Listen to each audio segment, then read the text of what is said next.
চোখে সানগ্লাস, মুখে ফ্রেঞ্চ কাট দাড়ি, হাতে কুড়াল, ঘাড়ে ঝুলানো থেডোস্কোপ, পোশাকে রক্তের ছোপ ছোপ দাগ মেরে পায়ে নিচে ফেলে রেখেছেন একজনকে। দেখেই বোঝা যাচ্ছে বিধ্বংসী এক মোশাররফ করিমকে দেখতে পাবেন দর্শক। প্রথমবারের মতো একদম ভিন্ন ভয়ঙ্কর এক রূপে ধরা দিলেন জনপ্রিয় এই অভিনেতা।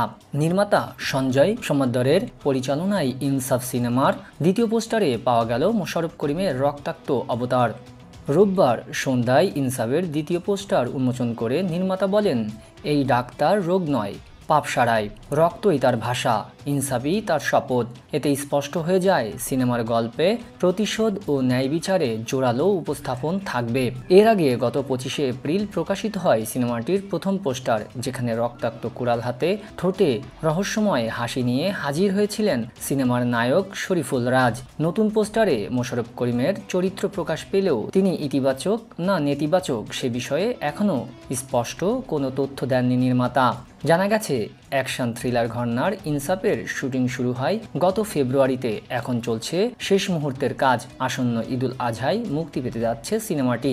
সিনেমায় নায়িকা হিসেবে থাকছেন ছোট পর্দার পরিচিত মুখ তাসনিয়া ফারিন, যিনি এই সিনেমার মাধ্যমে প্রথমবারের মতো বড় পর্দায় পুরোপুরি কমার্শিয়াল ছবিতে নায়িকা হিসেবে আত্মপ্রকাশ করেছেন।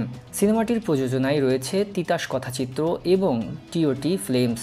উল্লেখ্য, এটি সঞ্জয় সমদ্দরের দ্বিতীয় চলচ্চিত্র হলেও বাংলাদেশের প্রেক্ষাপটে তার প্রথম সিনেমা। এর আগে তিনি টলিউডে জিতকে নিয়ে মানুষ শিরোনামের একটি সিনেমা নির্মাণ করেন।